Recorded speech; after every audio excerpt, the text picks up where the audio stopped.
The train arrived late. It always did in September, when the mountain passes filled with early fog and the engines had to fight the altitude mile by mile.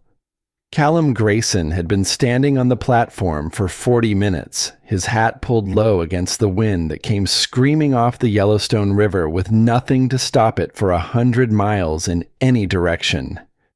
He did not pace. He did not check his watch more than twice. He simply stood the way men who work land learn to stand, with the patience of someone who has already accepted that the world will not arrange itself around his schedule. He had been patient for 8 years. He could manage another 40 minutes. In his left hand, he held a photograph. Small, slightly creased at one corner where it had spent 3 months folded inside the front pocket of his work shirt. A young woman with light hair and a careful smile, posed in the formal way people posed for photographs in Philadelphia studios, with their hands folded and their chins lifted, and their eyes focused on something just above the camera lens. She looked like a woman who had been told that life was manageable if you approached it with the right amount of composure. Her name was Norah Whitfield. She had answered his advertisement in the Philadelphia Inquirer 6 months ago. They had exchanged letters, careful letters, on both sides. He had told her about the ranch, about the land, about the winters that came early and stayed long. She had told him about her family, about her hope for a different kind of life, about how she had always wanted to see the mountains. The letters had been honest, if not warm. He had not expected warmth. He had stopped expecting warmth a long time ago. What he expected now was a woman matching the photograph in his hand. The train exhaled a long breath of steam and the platform filled with people. He watched the car doors open. He watched passengers step down onto the worn wooden planks. A family with 3 young children, all of them loud and tangled together. 2 men in the suits of traveling salesmen, already scanning the street for the nearest hotel. An older woman moving slowly with a cane. And then a woman carrying a single worn carpet bag, stepping down carefully onto the platform and looking around with the expression of someone who has just arrived somewhere very different from where they started. Callum looked at the photograph. He looked at the woman. He looked at the photograph again. The hair was the same general color, brown edging toward auburn in the September light. The height was close, but this woman was older. 4 years, maybe 5. The lines around her eyes were not the lines of someone who had lived easily. Her dress was a faded slate blue, washed so many times the fabric had gone soft as old paper, the kind of dress worn by a woman who owned 2 dresses, and this was the better one. Her hands, even from this distance, were not the hands of the woman in the photograph. They were working hands. A seamstress, he would have guessed, or someone who had spent years doing work that required patience and precision and left its mark on the skin. She was not Norah Whitfield. He walked toward her anyway, because there was no one else left on the platform, and the train was already beginning to pull away. And because somewhere in the back of his mind, a cold certainty was forming that he did not yet want to name. She saw him coming. She did not look away. He would notice that later, when he was trying to understand her. Most people, when a large and silent man walks directly toward them with an unreadable expression, find something else to look at. She did not. She watched him come with eyes the color of weathered timber, gray touched with brown, steady in a way that suggested she had looked at difficult things before, and was still standing. He stopped 2 feet away. He held up the photograph. "You are not Adeline." Not a question.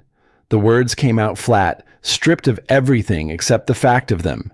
She did not flinch. No, she said. "I am not." Her voice was quieter than he expected, not weak. Quiet in the way that things are quiet when they have been tested and held. "I am Norah. I am her sister." The wind moved between them. Down the platform, a child was crying. Somewhere across the street, a horse stamped and shook its bridle. Callum heard none of it. He was looking at this woman, this wrong woman, standing on his platform with her single carpet bag and her steady eyes, and he was waiting for the explanation that would make sense of what was happening. "Adeline is married," Norah Whitfield said. "She met someone, a man named Prescott, in the spring. She meant to write you herself. Our father told her he would handle it." A pause, brief and controlled. "He did not handle it. He kept the money." "Yes." The word cost her something. He could see it in the slight tightening of her jaw. The way she did not look away, even when looking away, would have been easier. She was not going to pretend this was anything other than what it was. "I came because someone had to," she said. "I came because my father made a promise, and someone in our family needed to keep it. I came because, if I did not, there were men he owed money to who would have found other ways to collect." Callum was quiet for a long moment. The photograph was still in his hand. He looked at it once more, then folded it and put it back in his pocket. 3 months, he said. "You work the ranch. You earn back what your father took. Then I put you on the train back to Philadelphia." Something moved through her expression, not relief, not quite. Something more complicated than relief, something that looked almost like recognition, as if she had expected exactly this and had already decided how she felt about it. "Agreed," she said. He picked up her carpet bag without asking. It was lighter than he expected. Whatever life she had packed into it did not take up much space. He was already walking toward the wagon before it occurred to him that he had not told her his name. He did not go back to tell her. She followed anyway. The wagon rolled out of Billings and onto the road north, and the town fell away behind them, and the land opened up the way Montana land does, without apology and without limit. Grass stretching to the base of mountains that looked close enough to touch, and were 2 days' ride. The sky was the particular blue of early September at altitude, a blue so deep and clean it made the air feel thin, even when it was not. Norah Whitfield sat on the wagon bench beside him and looked at it all, and said nothing. He noticed that she did not seem frightened by the size of it. Most people were, the first time. The women who had answered his advertisement and then thought better of it. The ones he had heard about from other ranchers. They often stepped off the train and looked at the distance and turned right back around. The land had a way of making you feel exposed.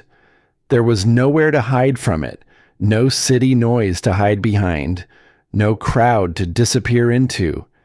It asked something of you just by being itself, some acknowledgement that you were small and it was large, and that arrangement was not going to change. Norah Whitfield looked at it as though she had been waiting for something this honest. He did not know what to do with that. They were an hour out of town when he became aware of something at the edge of his vision. On the rise above the eastern road, where a stand of cottonwoods grew along the fence line of the old Harcastle property, a man on horseback had stopped and was watching the wagon pass. Callum did not slow down. He did not turn his head far enough to make the watching obvious. But he recognized the horse, a gray with a distinctive white blaze that could be seen from a considerable distance, and he recognized the set of the man's shoulders, and both of these things settled into his chest like stones dropping into cold water. Silas Drummond. Watching them leave town with the mild, interested expression of a man who sees something he has already been expecting. Callum kept his eyes on the road. The Grayson place came into view as the sun was beginning to lean west, long shadows stretching out ahead of them across the dry grass. It was not a beautiful place in the way that the land around it was beautiful. It was functional. The house was small and square and solid, built to hold heat and resist wind, with a porch that faced south and windows that were not large enough to let in drafts. The barn was bigger than the house, which was the correct priority. The fence lines were straight. The yard was clean of debris because Callum could not abide disorder in the things he could control. He had not been able to make himself care about the inside of the house for a long time. He saw it now, stepping down from the wagon and watching Norah Whitfield look at it, through something closer to her eyes than his own. The walls needed whitewash. The porch boards were warped in 2 places. The kitchen garden visible through the side gate was a disaster of weeds and dead stalks, the remnants of something that had once been tended and had not been tended in a long while. He had stopped seeing it. She was seeing it clearly. He opened the front door and let her walk in ahead of him. The inside was clean in the way that a man's house is clean, which is to say that there was no dirt on the floor and the dishes were not stacked in the wash basin, but there were no curtains on the windows and no cloth on the table, and the surfaces held nothing that was not strictly necessary. The only exception was the mantel above the fireplace, where a pair of small women's gloves sat folded together, very fine gloves, pale gray, worn soft with use. They were the only thing in the room that did not belong to the person who currently lived here. Norah looked at them. She looked at them for only a moment, and then she looked away, but Callum saw her see them. He crossed the room in 3 steps and picked them up and placed them in the drawer of the side table without explanation. "Bedroom upstairs," he said. "The lock works. The key is on the ledge above the door." He was already turning back toward the entrance. "I sleep in the barn while you are here. It is not a hardship. I have done it before when the cattle needed watching." He paused at the door. "The pantry is through there. Flour, cornmeal, salt pork, coffee. I go to town for supplies on the 1st of the month. The next supply run is in 3 weeks. Another pause. "We start at dawn. I will show you what needs doing." He left before she could respond. He told himself it was because there was still work to be done before dark. There was always work before dark. There was always something that needed his hands and his attention and his time. And this was how he had lived for 8 years, filling the hours so completely with necessary tasks that there was no space left for the other kind of thinking. The kind that happened in the quiet. The kind that found you when your hands were still. He unhitched the horses and led them into the barn and worked through the evening routine with the focused efficiency that had become the shape of his days. He did not think about the woman in his house. He did not think about the photograph in his pocket, or the name written on the back of it, or the careful letters he had read by lamplight through the spring and summer. He thought about fence lines and feedstock and the section of the north pasture that needed to be checked before the weather turned. He was good at not thinking about things. He was checking the bay mare's left foreleg for the swelling that had been troubling her for a week when he heard the creak of the barn door. He did not turn around. "You did not eat," Norah Whitfield said. He turned then. She was standing in the doorway with a cup in each hand, steam rising from both, and the last of the evening light behind her making her shadow long across the barn floor. She had found the kitchen and made coffee in the 40 minutes since he had left her alone in the house. This was, in the accounting of ranch life, a significant act. It meant she had not stood in the middle of the unfamiliar room and felt sorry for herself. It meant she had found the stove and the tin and worked out the proportions without being told. It meant she was already doing what needed doing. He crossed to her and took the cup she extended. He drank. The coffee was strong enough to strip paint. "Strong," he said. "I can make it weaker tomorrow." "Don't." He looked at the cup, not at her.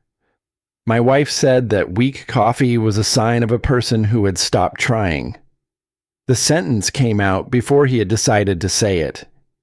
He heard it land in the silence between them and felt the familiar tightening across his chest, the involuntary response to having said something that opened a door he kept closed.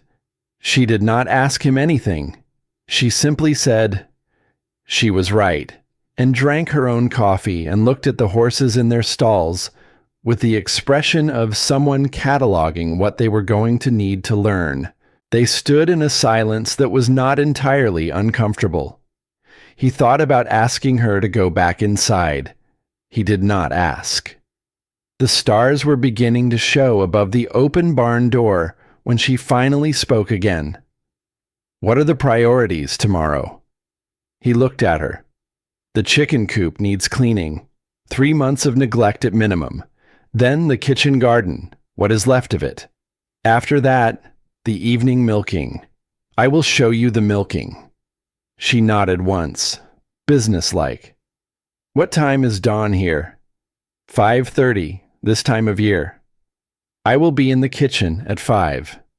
She handed him back the empty cup, picked up her skirt slightly against the barn floor, and walked back toward the house. He watched her go. She moved the way she had stood on the platform, without flinching, without performing anything for anyone watching. She was simply going where she needed to go. He stood in the barn doorway for a long time after she disappeared inside. He told himself he was watching for weather. Later that evening, when the house was quiet, Callum sat on the porch with the second cup of coffee she had left on the stove for him. The darkness of the Montana night was absolute beyond the small sphere of the lamplight from the kitchen window, the kind of dark that cities never managed, the dark that reminded you of how much of the world was not arranged for human comfort. He put his hand in his pocket and took out the photograph. He looked at it for a moment, at the careful smile and the folded hands, and the young woman who had decided she wanted mountains, and then changed her mind. He felt no particular bitterness about it. He had known, somewhere beneath the hoping, that it was unlikely to work. He had known that a woman who had only read his letters might arrive and find the reality of the land and the silence, and the man who worked it, to be a different proposition than the version she had imagined. What he had not expected was the woman who had actually arrived. He put the photograph back in his pocket. Inside the house, a light moved across the upstairs window. She was still awake. He could hear, faintly, the scratch of pen on paper, the sound of someone writing a letter. He wondered what she was telling her sister. He wondered if she was telling the truth. He did not realize until he was already halfway through the wondering that it had been months since he had wondered anything about another person at all. He finished the coffee. He went back to the barn. He did not sleep for a long time. Morning came with the cold clarity that early September brings to high country, the air sharp and clean and thin enough to make the lungs work for it. Callum was already at the fence line when the kitchen lamp came on in the house below, a warm yellow square against the gray pre-dawn. He checked his watch. 4:53. She had said 5 o'clock. She had beaten her own word by 7 minutes. He did not acknowledge this when he came in an hour later to find biscuits on the iron plate and eggs done the way that required patience and salt pork fried to the edge of crisp. She poured coffee without being asked. He sat down and ate with the concentrated focus of a man who had been working since before the sun and had not had a meal cooked for him in longer than he could precisely remember. It was good. It was not just adequate, not just fuel. It was the kind of food that someone had thought about before making. He ate the last biscuit and set down his fork and looked at the table for a moment. Good, he said. She was already at the wash basin with her back to him. What needs doing first? She said. He told her.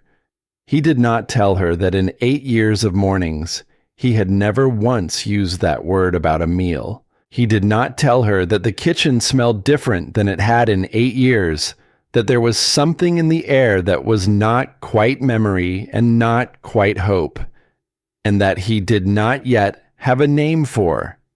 He pushed back his chair and went to find his work gloves. Outside, somewhere on the eastern road, a horse moved along the fence line and did not stop. Callum did not see it, but it was there. The chicken coop took 3 hours. Norah did not complain about this. She tied a strip of cloth around her face against the smell, found the shovel leaning against the back wall of the barn, and worked with the methodical patience of someone who had long since stopped measuring her worth by the pleasantness of the task in front of her.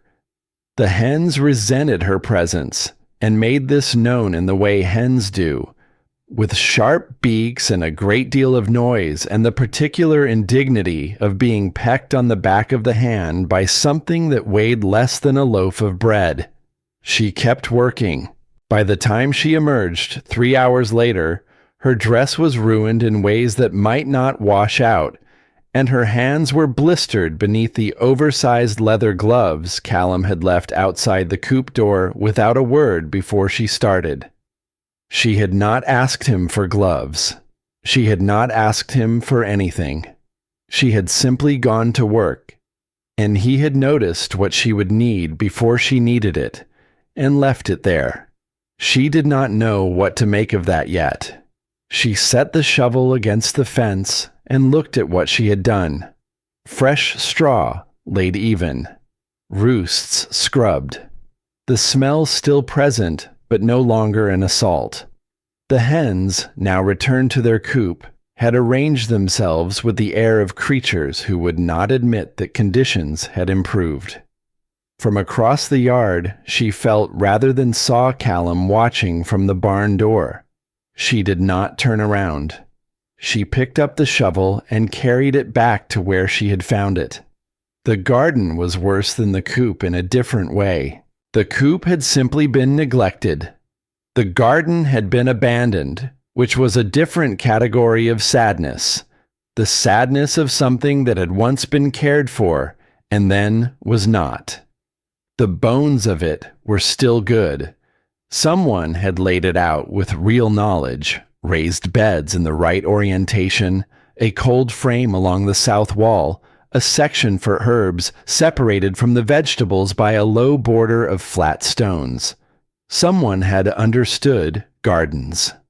That someone was not here anymore. Norah knelt in the dirt and began pulling weeds, working her way down the first bed with her fingers finding the roots and following them down before pulling, the way her grandmother had taught her, because pulling without following the root was just tidying the surface of a problem.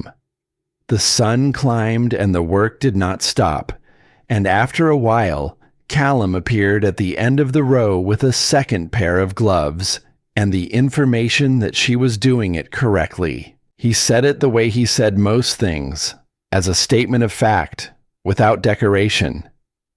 You have done this before. My grandmother had a kitchen garden in Connecticut. I spent summers there until I was 14. He crouched at the opposite end of the bed and began working toward her. They pulled weeds in silence for a while, two people moving with the same focused attention, the only sounds the tearing of roots from dry earth and the occasional distant sound of cattle from the north pasture. "The soil is good," she said. "It has always been good." "Then why did it stop being tended?" The question came out before she thought about whether to ask it. She felt him go still at the other end of the row. Not dramatically, just the subtle change in the quality of a person's presence when they have encountered something they were not expecting. "Because there was no one left to tend it," he said. He stood up and moved to the next bed. She let the subject close, but she had seen his hands pause for just a moment over the flat stones that bordered the herb section, the way a person's hands pause over something that used to belong to someone else. And she held that moment in her mind, carefully, without rushing toward a conclusion. That evening she made a list. She sat at the kitchen table after supper, which he had eaten quickly and without comment before disappearing back to the barn. And she wrote down in her small, precise seamstress's hand everything the kitchen garden needed to become productive before the first frost. Turnips and late carrots could still go in. The herb section needed to be cleared and replanted from seed or cuttings. The cold frame could extend the growing season by 3 weeks if the glass was repaired.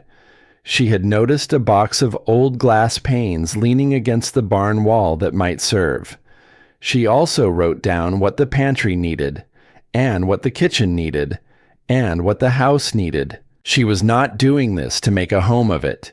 She was doing it because she had 3 months and a debt to repay, and the most efficient way to repay it was to make this place function at a level it currently did not. That was all. She told herself this clearly as she wrote, the way she had told herself clearly on the train platform in Philadelphia, and on the train through 3 states, and on the final approach into Billings when the mountains had appeared on the horizon, and she had gripped the window frame and breathed slowly until her hands steadied. She was practical. She was efficient. She had spent her entire adult life making the best of circumstances she had not chosen. This was simply another set of circumstances. She folded the list and put it in her apron pocket and went to bed. She did not sleep for a long time.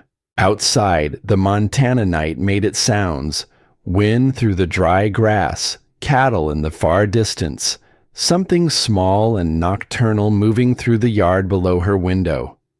And beneath all of it, the sound of a man who did not sleep easily, boot steps on the packed dirt of the barn floor, quiet and regular, as if walking were the only way he knew to wait for morning. The days settled into a rhythm, not a comfortable rhythm, not yet, but a functional one, which was its own kind of progress. Norah learned the shape of the work, and the shape of the days, and the shape of Callum Grayson, which was harder to map than either of the other two. He was consistent in the way that landscape is consistent, the same in its essential nature every morning, but different in its details depending on the light and the weather and what the land was asking of him that day. He did not waste words. This she had expected from his letters, which had been precise and informative and almost entirely free of the kind of language people used when they wanted to be liked. What she had not expected was that his silences were not uncomfortable. He did not use silence as a weapon or a withdrawal. He simply did not speak when speech added nothing, and when he did speak, each word carried its full weight. She found, to her own surprise, that she did not feel the need to fill his silences. She had spent 12 years filling silences for other people. Her father's silences, which were the silences of a man who was always thinking about money and never thinking about the people the money was supposed to support. Adeline's silences, which were the silences of a young woman waiting to be happy and not knowing how to say so. The silence of the seamstress's shop where she worked, which asked nothing of her except her hands and her precision and 6 days of every week. In Callum Grayson's silence, nobody wanted anything from her. It was, she thought, the closest thing to rest she had felt in years. On the 12th day, she woke at 4:45 to the sound of hoofbeats, not from the direction of the road, from the east, along the fence line, moving at the unhurried pace of someone who was not passing through, but surveying. She sat up in the gray pre-dawn and looked out the window and saw a rider on the rise above the eastern pasture. A man on a gray horse with a white blaze, silhouetted against the first pale light of morning.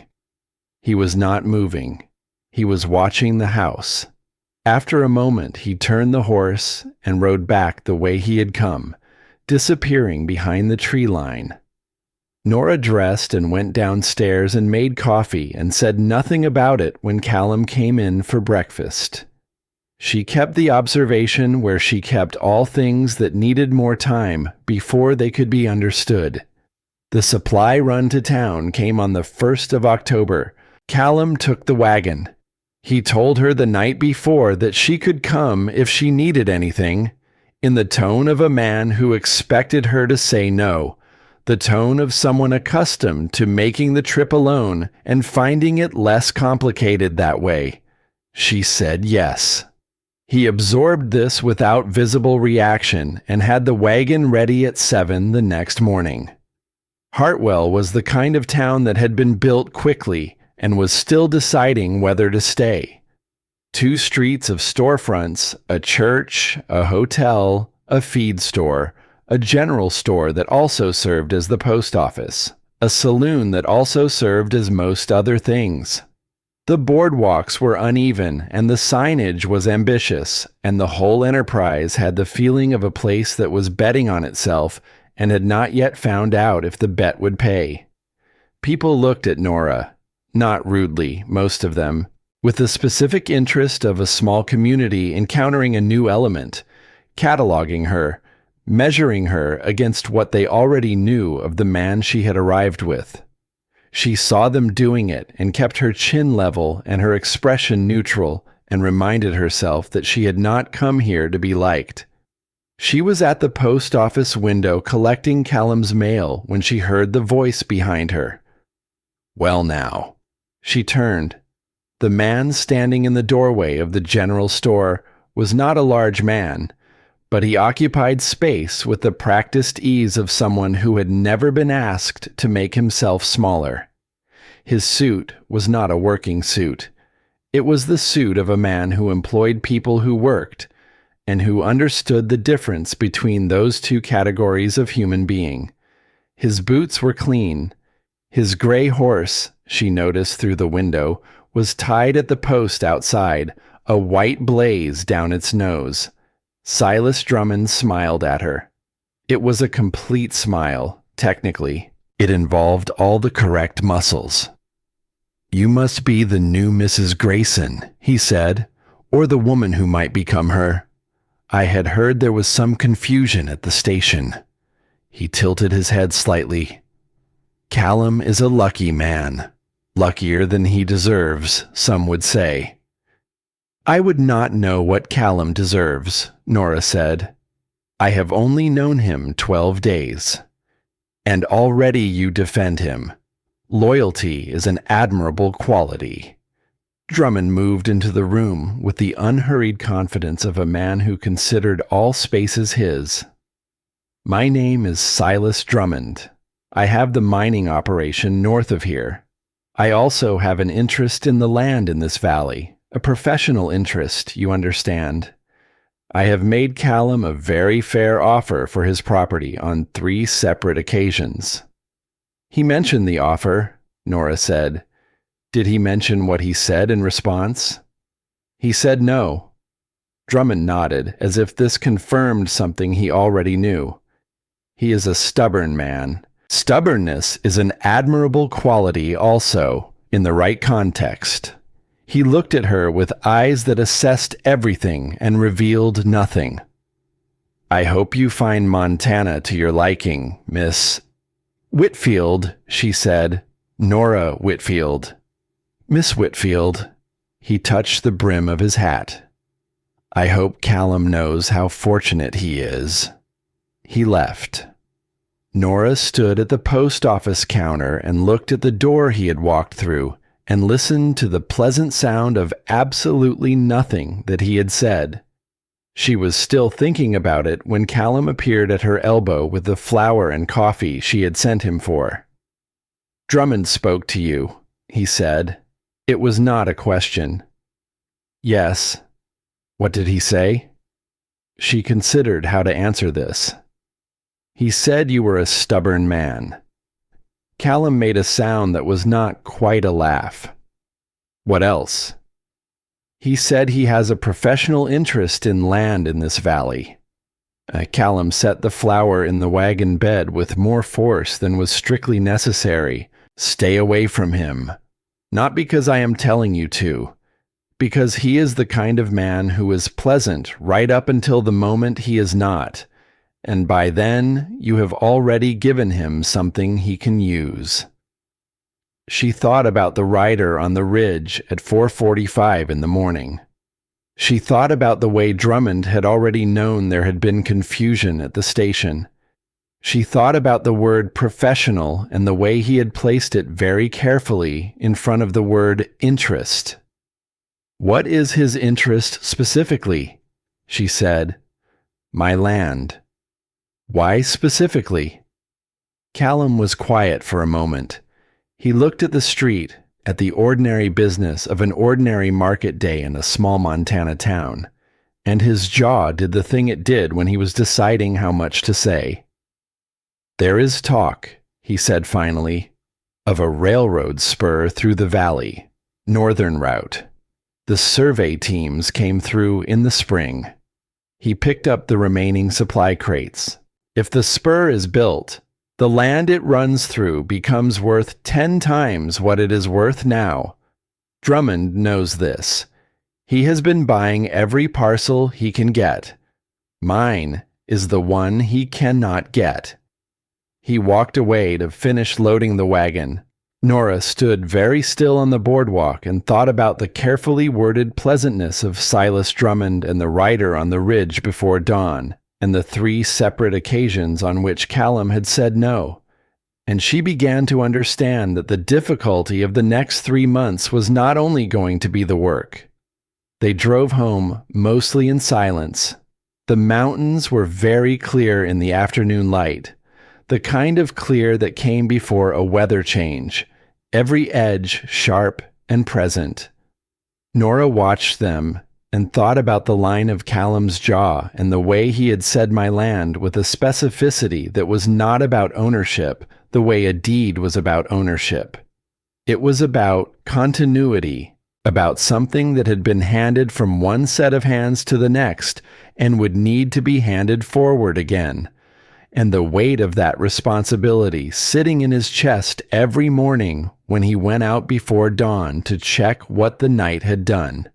She understood that kind of weight. She had carried a different version of it for 12 years. That evening, after supper, Callum taught her to milk the cows. This was more complicated than it appeared, and the cow assigned to her, a large brown creature with opinions, made sure she understood this. Callum stood at the stall beside her and watched her fail twice, and then moved behind her without announcement and placed his hands over hers and adjusted the pressure and the rhythm with the same matter-of-fact competence with which he did everything. His hands were rough, calloused in the specific pattern of a man who worked rope and leather and wood every day of his life.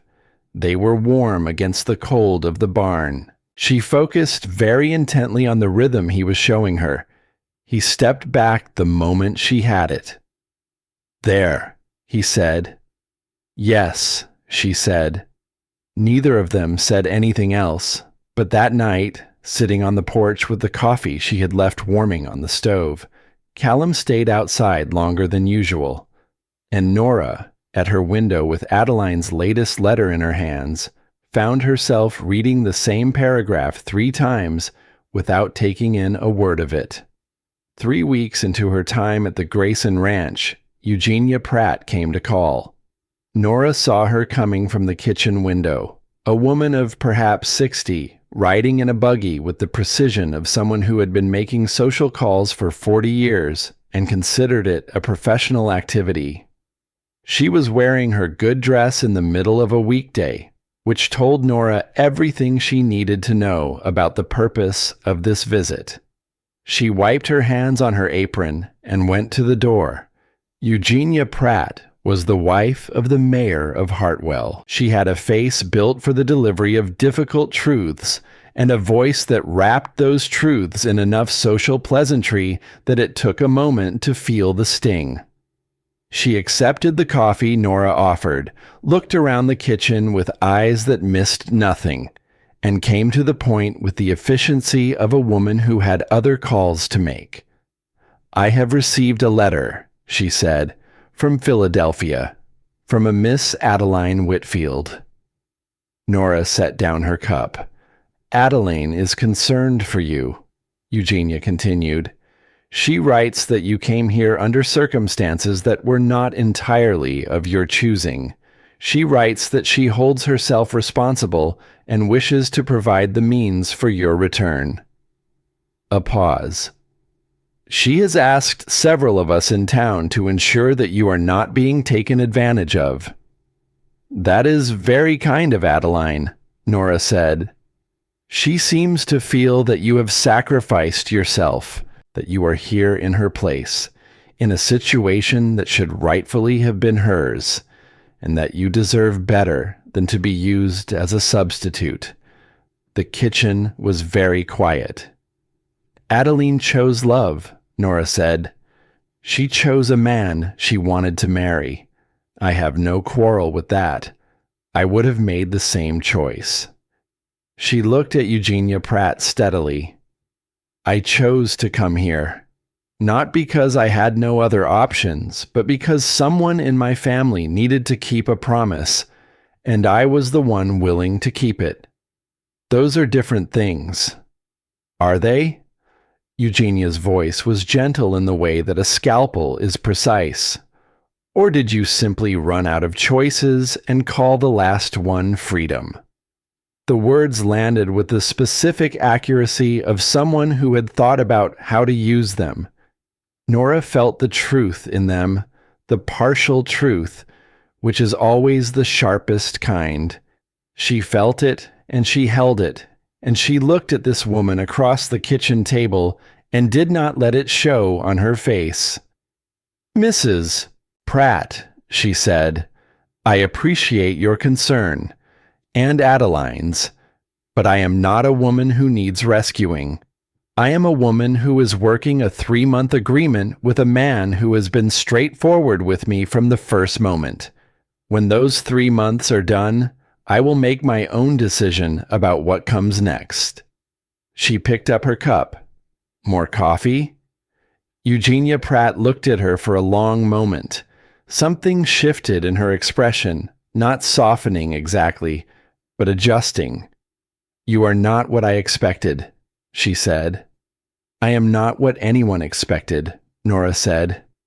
"I have made my peace with that." She refilled the cup. From the doorway to the hall, she did not see Callum, but later, when she went to the barn for the evening milking, she found fresh firewood stacked beside the kitchen door, 3 times the usual amount, split fine and piled neatly against the coming cold. He had not mentioned hearing anything. He did not mention it now. But the firewood was there. That night, he asked her. They were on the porch in the darkening, the way they sometimes found themselves at the end of a long day, not by arrangement, but by the natural drift of 2 people who had run out of work and not yet run out of the day. He was on the step. She was in the chair that had been there before she arrived, a simple wooden chair with armrests worn smooth by years of use. Why did you really come here? Not the question she had answered on the platform. Not the explanation of money and promises and a father's debts. The real question, the one underneath it. She thought about how to answer it honestly. Because Adeline got to choose, she said. She got to fall in love. She got to decide her own life. The stars were very bright. Montana stars were not like Philadelphia stars. There were simply more of them, and they were closer, and they paid no attention to whether you were watching or not. I have spent 12 years making sure other people had the room to make their choices. My father's choices. Adeline's choices. The shop where I worked 6 days a week so I could send money home. She looked at her hands in the low light. Coming here was the first decision I made that was entirely my own, even if it was a strange one, even if it was not the comfortable one.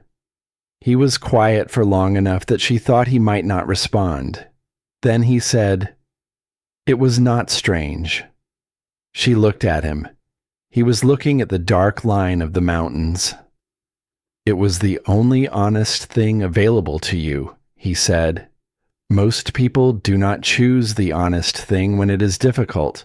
They choose the comfortable story about why they could not." She did not know what to say to that. She said nothing. The quiet stretched between them like something living.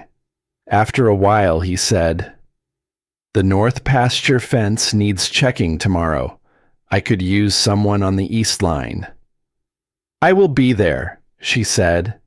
He nodded once and went inside. Norah stayed on the porch for a long time after, listening to the wind move through the dry grass and thinking about 12 years and honest things and the specific feeling of being seen by someone who was not trying to see you at all.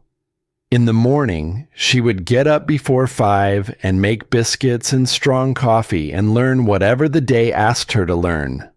But for now, she sat in the chair that had been there before she arrived and looked at the stars that owed her nothing and felt, for the first time in longer than she could precisely remember, like she was exactly where she had chosen to be.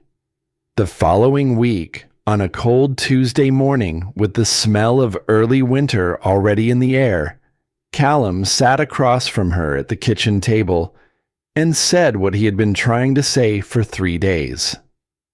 "I need you to stay." She looked up from the supply list she was writing. Not because of the debt. He looked at the table, then at her, which seemed to cost him something.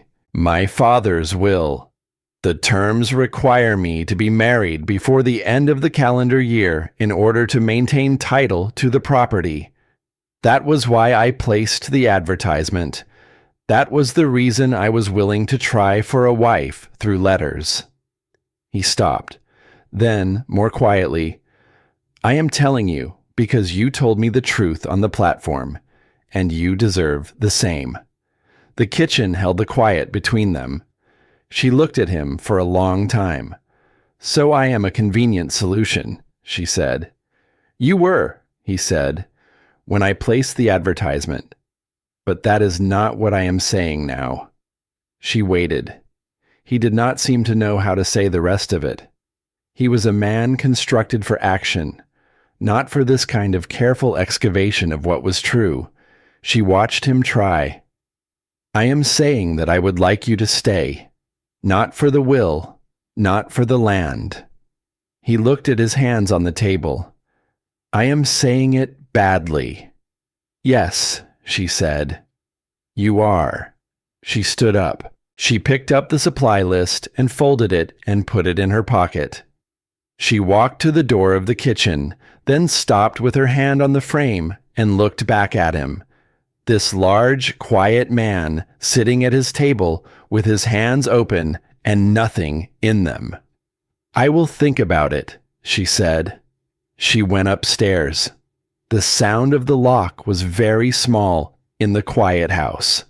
Callum sat at the table for a long time, listening to the wind beginning to build outside, his hands still open, holding nothing at all. The distance between them after that evening had a texture to it, not hostile, not cold in the way that anger is cold.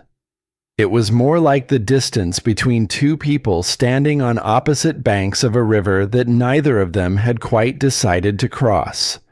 They worked together with the same efficiency as before. They ate at the same table. They said the necessary things in the necessary moments. But there was a new awareness in the air between them, the awareness of what had been said and what had not been answered, and both of them moved around it carefully, the way you move around something fragile that you are not sure belongs to you. Norah did not tell him yes. She did not tell him no. She made coffee at 5 a.m. and repaired the cold frame glass with putty she found in the barn, and planted the late turnips in rows so straight they looked measured and did not speak about any of it. Callum left firewood by the door and fixed the 2 warped boards on the porch, and brought back a pair of proper women's work gloves from Hartwell without being asked, and set them on the kitchen table, and did not speak about any of it either. They were, Norah thought, 2 people conducting a very careful negotiation in a language that had no words yet. On the 4th morning after the kitchen conversation, she found a notebook in the drawer of the side table, small, leather-bound, the pages soft with age. She would have put it back immediately, except that the cover fell open as she lifted it, and she saw the handwriting on the first page, not Callum's angular spare script, but something rounder, more deliberate. The handwriting of someone who had learned to write with care and kept the habit. She read one line before she could stop herself. Callum still hasn't learned how to let anyone worry about him. She closed the notebook. She stood in the sitting room for a moment, her hand flat on the leather cover, feeling the specific weight of having accidentally touched something sacred. Then she put it back in the drawer exactly as she had found it, went to the kitchen, and made coffee strong enough to stand a spoon in. She did not tell Callum what she had found, but she thought about that one line for the rest of the day. She thought about it while she pulled the last of the weeds from the herb bed, and while she checked the temperature of the cold frame, and while she measured the flour for the evening biscuits.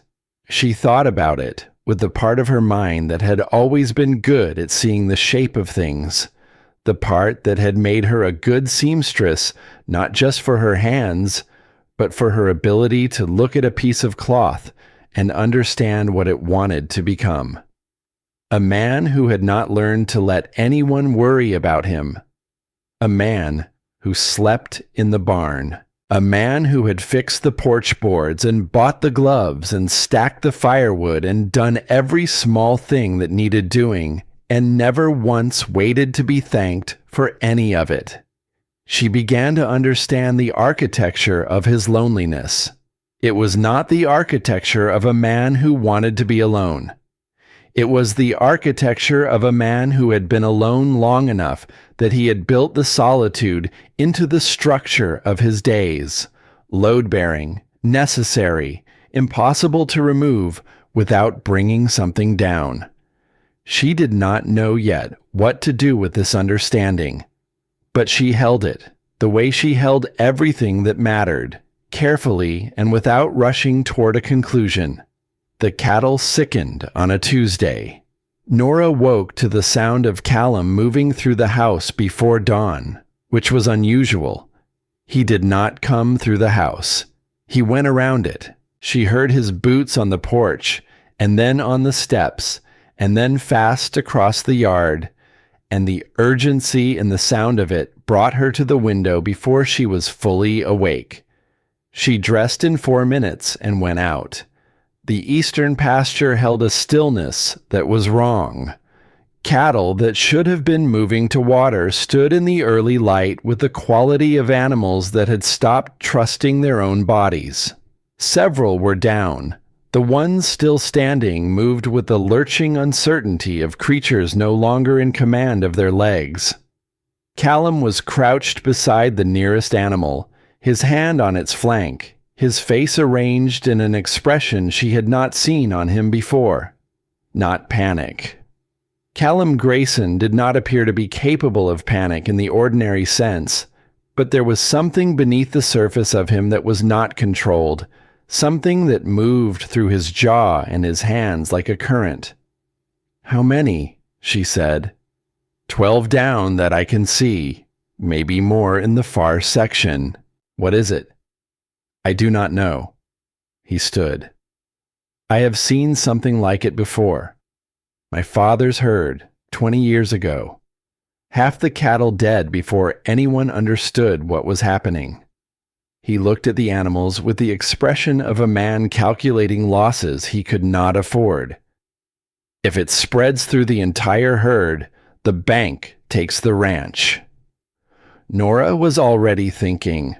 She went back to the house. She found the book in her carpet bag, where it had been since Philadelphia, tucked beneath the spare blouse and the small packet of letters and the things she had not been willing to leave behind. Her grandmother's book, handwritten, the pages dense with observations compiled over 40 years of a Connecticut woman's attention to the relationship between plants and the bodies of living things. It was not a veterinary text. It was something older and more particular than that. The accumulated knowledge of a woman who had watched carefully and written down what she saw.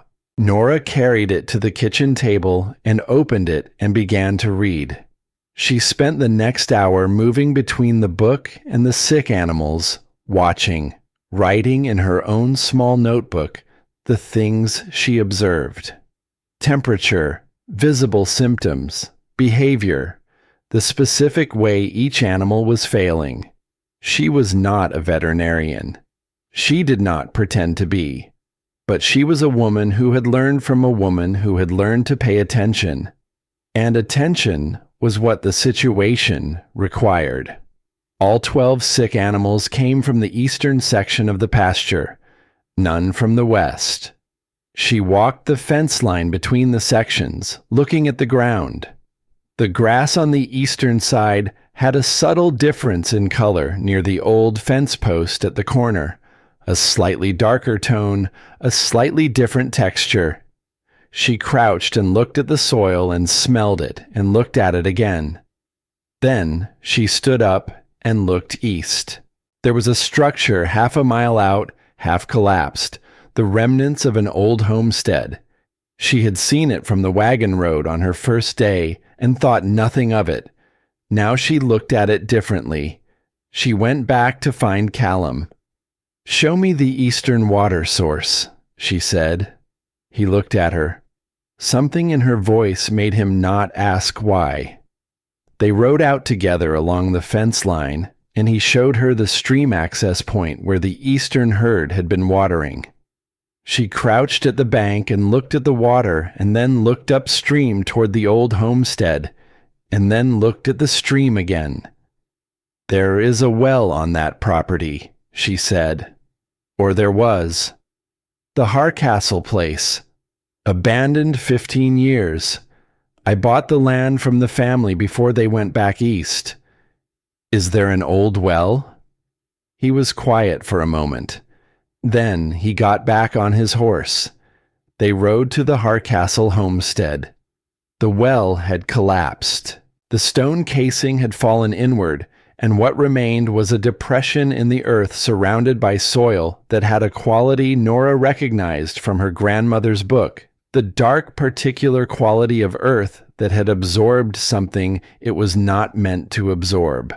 A chemical smell, faint but present, like metal left in standing water. The ground around it was wrong in the subtle, persistent way of things that have been contaminated slowly over time. And in the mud beside the depression, 2 sets of hoof prints, recent.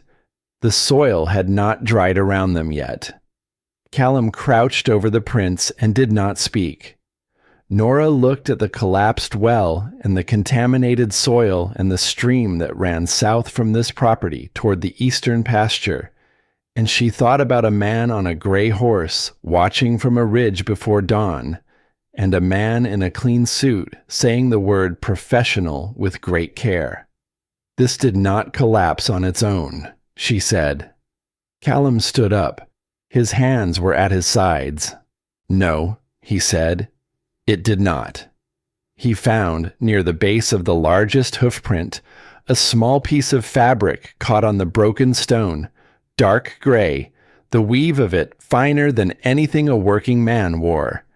He picked it up and put it in his coat pocket without comment. She looked at him. The motive is the land. Yes. And if the herd is lost, the bank calls the loan. Yes. They stood at the edge of the ruined well in the thin October light and looked at the evidence of deliberate damage, and neither of them said the name they were both thinking. We fence this area, Norah said. Today. Move the entire eastern herd to the west pasture. It will be crowded, but they cannot stay here. The sick ones may not make it regardless. Some of them will. The ones still standing have a chance if we get them off the contaminated water now. She looked at him. Do you have the wire? Yes. Then let us start.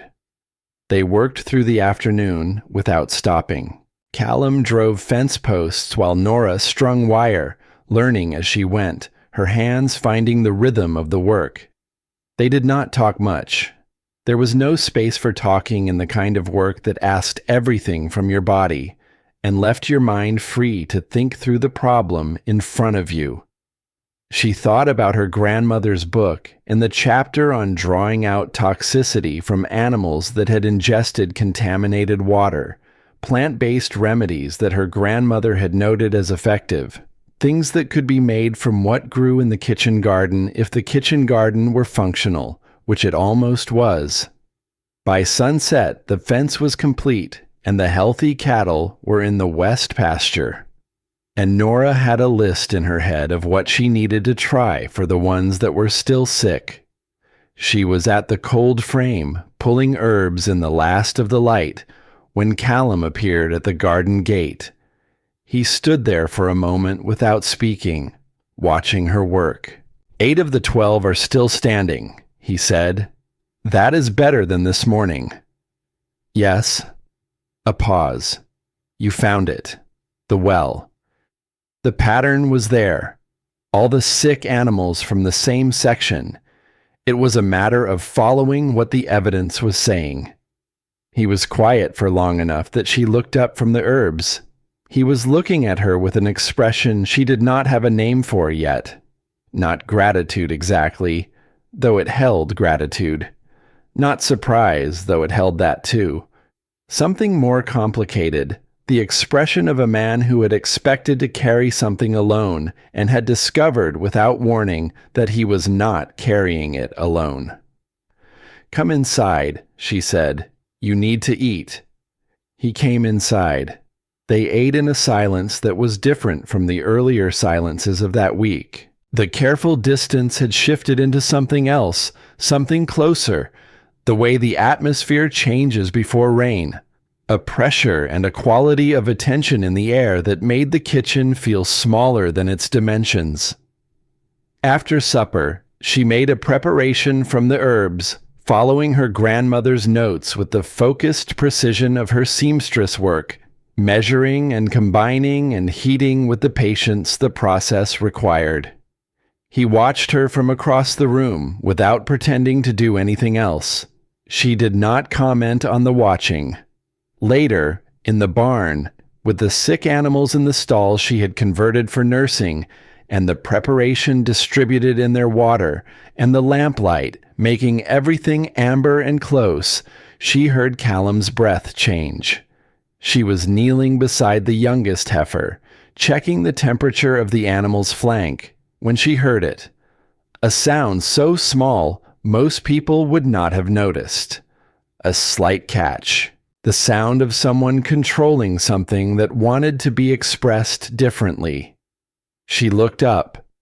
He was standing in the aisle between the stalls, his back to her, and his shoulders were doing the thing she had seen once before. That subtle movement that was not visible from the front. The movement of someone fighting something internal with everything they had and almost winning. She had been careless. She had coughed earlier, in the dust of the barnwork, a small, insignificant cough, and she had not thought about it. She thought about it now. She stood up slowly. She walked to where he was standing and came around to his side, not his front, not placing herself between him and the night outside the barn door, but beside him, where he was looking. She could see his face now. His jaw was set with the effort of a man who had decided long ago that certain things would not be expressed in front of other people. He was losing that decision. She coughed like that, he said. His voice was not entirely his own. The same sound. At first it was nothing. A cold, we thought. Then it was every morning. Then every afternoon. Then all day. He stopped. She did not say anything. There was a doctor in Billings. I rode for him. He came. He looked at her and he used the word consumption. And I did not understand at first what he meant because she was 29 years old and she was Margaret. And nothing could mean that about Margaret. He stopped again. I held her hand. For 3 months I held her hand and I watched her get smaller, and there was not one thing I could do. The barn was very quiet around them. Outside, the wind moved through the grass. Norah did not speak. She did not offer words that would have made the moment smaller than it was. She simply stood beside him, close enough that her arm was against his arm, and she let him have the silence he needed and did not try to fill it with comfort. This was, she understood, what his wife had meant in the notebook. Callum Grayson did not know how to let anyone carry anything for him. He had learned to take everything inside and hold it there and manage it alone because that was the only management he trusted. 8 years of holding it alone. In this barn. On this land. In this silence. She did not try to take it from him. She just stood there. After a long time, his breathing evened out. Not because the thing had passed, but because he had found the place in himself where he kept it when it could not be expressed, and he had put it back there. She felt the shift in him, the careful reconstruction of the wall, and she did not pretend it had not happened. When he finally turned to look at her, his eyes were dry, but everything behind them was not. She met his gaze directly. "Margaret," she said, only the name, saying it back to him, giving it the weight it had. He nodded once. "She sounds like someone who paid attention to things," Norah said. Something moved through his expression, not quite a smile, something that had lived in the same neighborhood as a smile before grief had changed the map. "She saw everything," he said. "She would have seen you from the first moment." Norah did not know what to do with that. "Go inside," she said. "Sleep for a few hours. I will watch them. You do not need to." "I know I do not need to." She looked at him. "Go." He went. She sat in the barn through the first part of the night with the lamp turned low and her grandmother's book open on her knee, checking the animals at intervals, adjusting the preparation, watching for the small signs that would tell her which ones were turning the corner and which ones were not. She was not thinking about anything in particular, and she was thinking about everything at once, which was the state she had learned to work in, the state in which her hands could be busy with the immediate task, while the deeper part of her mind worked on the larger questions without being forced. The question she kept returning to was not about the ranch or Silas Drummond or the contaminated well. It was about the man who had said the word Margaret in the dark of his own barn, as if saying it aloud for the first time in 8 years, and the way his arm had been against her arm, and the fact that she had not moved away. She had not moved away. She examined that fact the way she examined fabric, looking for what it was made of, following the grain of it to understand the structure. She was still examining it when she finally fell asleep in the chair beside the heifer's stall, her grandmother's book open in her lap, the lamp burning low, the Montana night doing what it always did, moving through its darkness toward morning without asking anyone's permission. In the morning, 6 of the 8 animals were standing. She was at the barn door watching them when she heard Callum's boots on the barn floor behind her. He stopped beside her, looked at the animals, looked at her. She was aware of how she must appear. Her dress wrinkled from sleeping in the chair, her hair not entirely contained, dark circles from the night watch. She did not apologize for any of it. He said her name, not Miss Whitfield, not in the distant way he had used at the beginning. Just Norah. She turned. He was looking at her with the expression she still did not have a complete name for, the one that held things he had not said yet. "I would like to ask you something," he said. "Ask. Not the way I asked before." He looked at the animals, then back at her. "I asked before because I needed to be honest about the circumstances, about the will and the land and the deadline." He stopped, started again. "I am asking now because I do not want to be the man who is standing in this barn alone next year. Because when I woke up this morning, the first thought I had was not about the cattle." He looked at her directly. "I would like you to stay, as my wife, not because of the land, because of every other reason." The barn was very quiet. "You are doing it badly again," she said. The corner of his mouth moved. It was, she realized, the beginning of something that might become a smile, given enough time and the right conditions. "I know," he said. She looked at the 6 animals standing in the morning light, alive because she had followed a pattern and consulted a book and stayed through the night without being asked. "Ask me properly," she said. He took a breath. It was the breath of a man stepping off the edge of something he could not see the bottom of. "Norah Whitfield," he said, "will you marry me?" It was still not entirely a question. He was not built for questions. He was built for statements and work and the honest acknowledgement of what was true.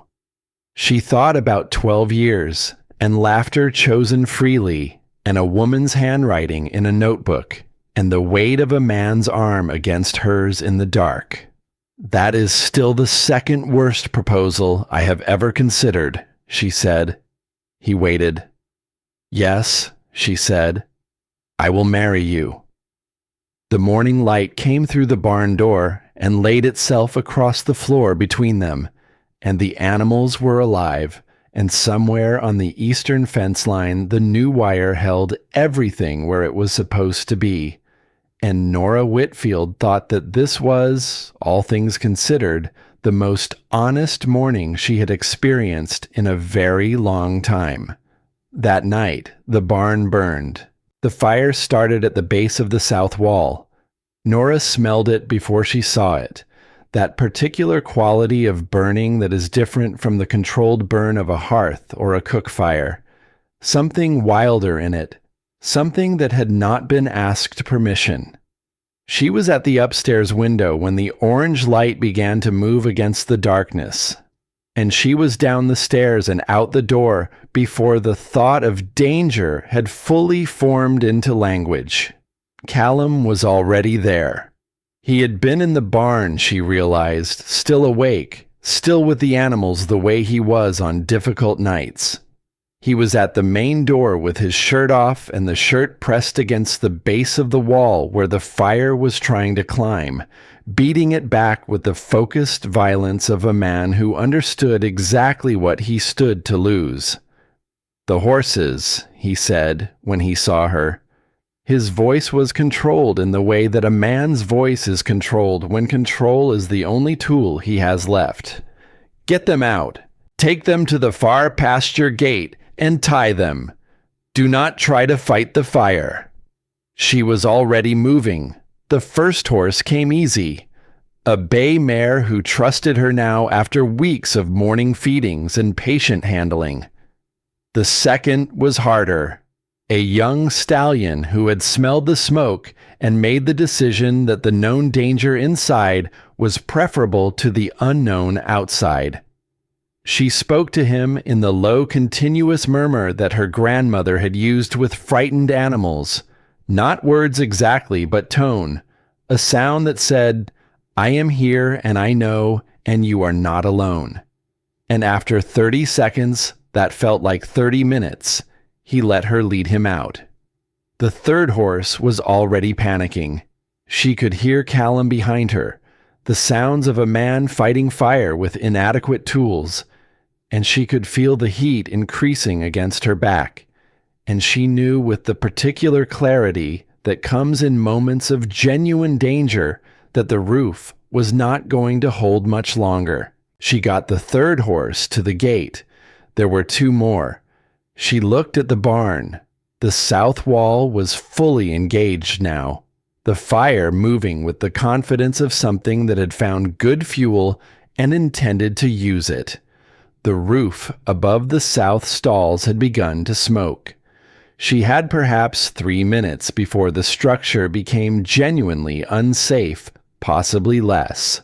She ran back in.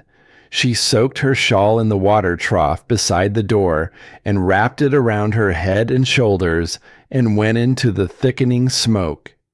The fourth horse was in the east stall, and she found it by sound, the animal screaming in the specific register of pure terror, and she got the halter on by feel because she could not see and pulled with everything she had until the horse's survival instinct found a direction and it bolted for the door, taking her with it. 4 horses at the gate. 1 more. She turned back. Callum caught her arm. His grip was absolute. She pulled against it, and he held without effort, and his face in the firelight was not the face of a man making a calculation. It was the face of a man who had already decided. "The roof," he said. As if in answer, the south section of the roof came down. Not the whole roof.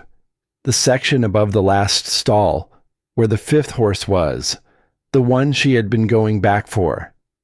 The sound of it was enormous and immediate and final. A sound like the end of an argument that had been going on too long. Sparks went up into the dark sky in a column that seemed to rise forever before the wind took them. Norah stood at the barn door with Callum's hand on her arm and watched the fire take what the fire was going to take, and there was nothing left to do about it. They saved 4 horses. The 5th was the old gelding that Callum had kept long past the age of useful work because the animal was 23 years old and had earned its retirement.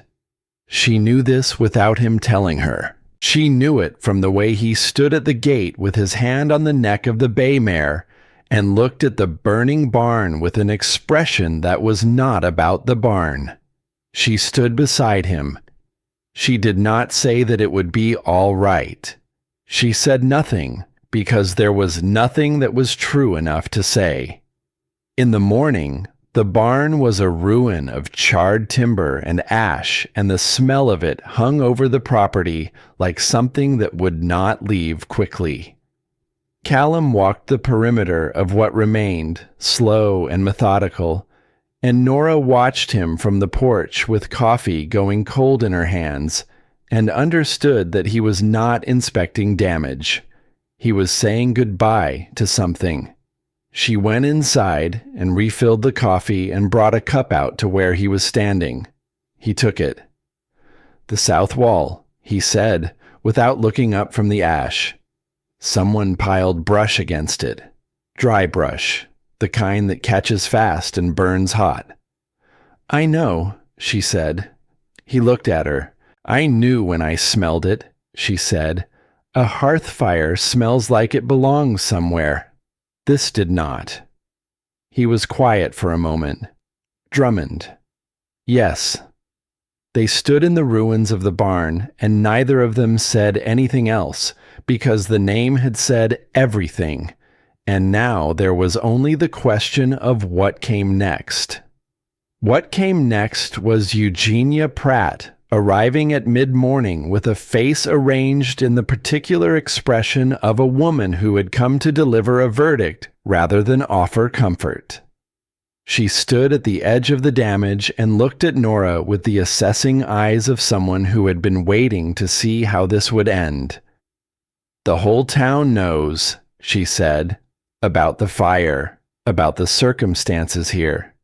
She paused in the precise way that people pause when they want you to understand that what follows is important. "There is talk, Miss Whitfield, about the nature of your arrangement with Mr. Grayson, about a woman living unchaperoned in a man's house for 6 weeks, about the original understanding that was not honored." Callum stepped forward. Norah put her hand briefly on his arm. One touch. He stopped. "Mrs. Pratt," she said, "I have lived in this man's house for 6 weeks. Yes, I have worked every day of those 6 weeks from before dawn to after dark. I have cleaned and cooked and repaired and planted and learned and worked alongside him. And if the town has opinions about the nature of that arrangement, the town is welcome to them." She looked at Eugenia Pratt steadily. "We are going to be married, whatever the town says about it, and whatever happened to that barn last night, that fact does not change." Eugenia looked at Callum. He said, "Whatever she said." Something moved through Eugenia Pratt's expression, a slight adjustment, the look of a woman recalibrating. She left without another word. They were married 2 mornings later. The Reverend Alcott of the Hartwell Methodist Church was a man of 70 who had seen enough of human difficulty to understand that life did not always arrange itself into proper ceremonies. He looked at the 2 people who appeared at his door in the early morning, their clothes still carrying the faint smell of smoke that no amount of washing had entirely removed, and he opened his Bible and did not ask questions. The ceremony took 11 minutes. When it was done, Reverend Alcott shook Callum's hand and took Norah's hand in both of his and looked at her with the eyes of someone who had married many people and could usually tell, this early, which ones were going to hold. "God keep you both," he said. Outside the church, half the town was there.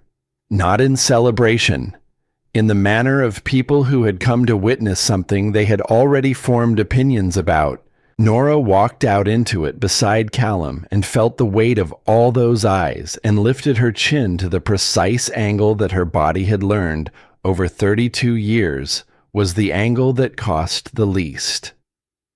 At the back of the crowd, Silas Drummond stood with his hands in the pockets of his clean suit and watched with the expression of a man watching a game he had not finished playing.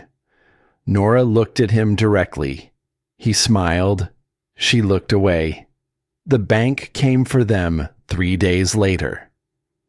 Carlyle arrived at the ranch in his good coat, which told Norah everything before he opened his mouth, because men only wore their good coats when they wanted to deliver bad news from behind the protection of formality.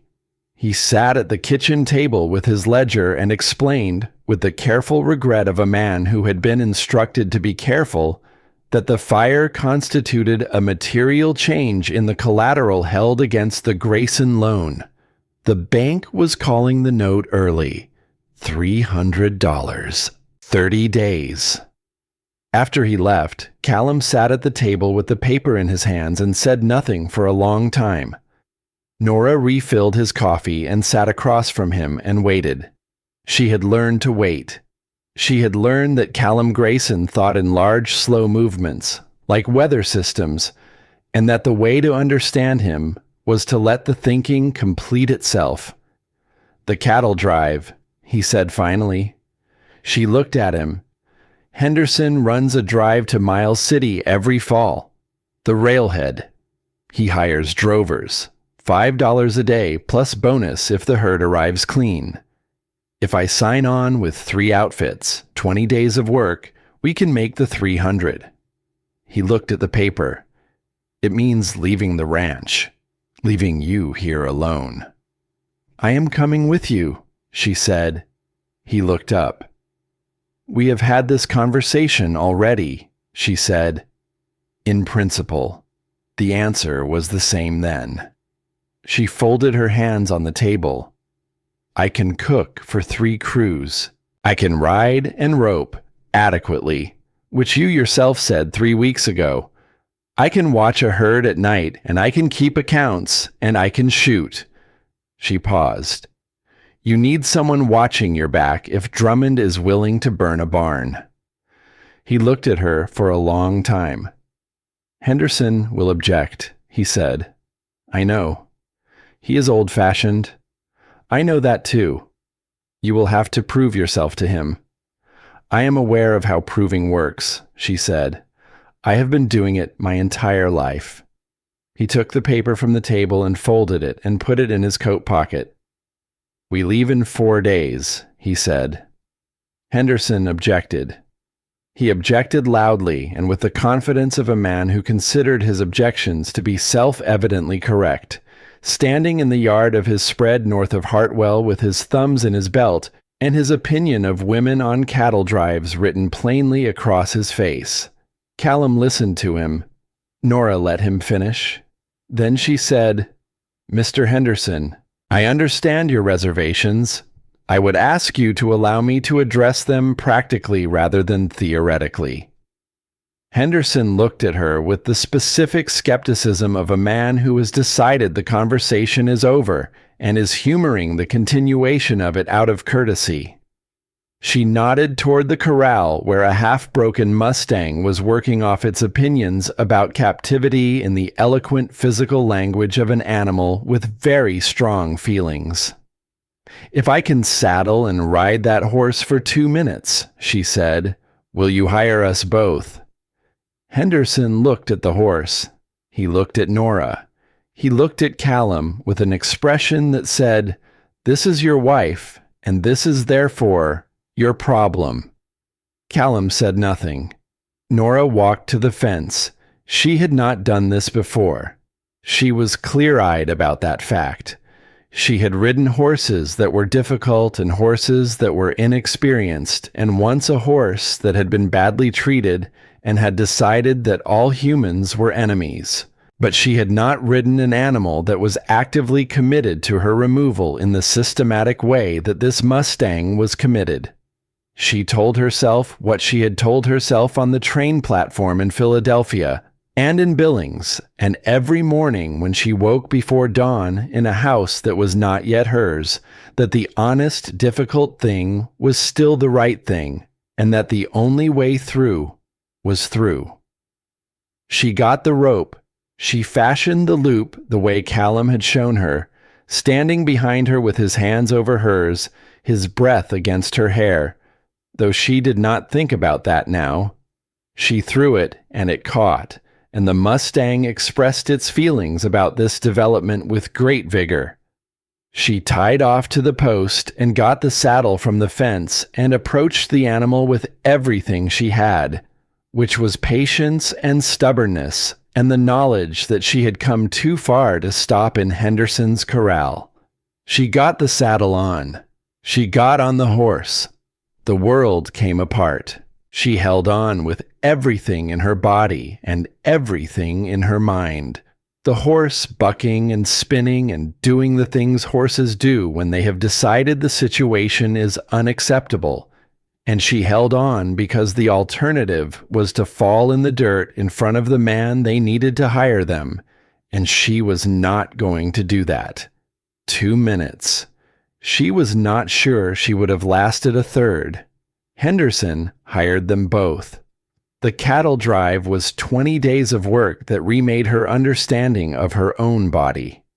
She discovered muscles she had not known she owned, and then spent the following days discovering what those muscles felt like when they had been used past their limits. She cooked for 3 crews over open fires in conditions that her Philadelphia kitchen had not prepared her for, and she watched the herd at night in shifts that left her sleeping in 4-hour increments.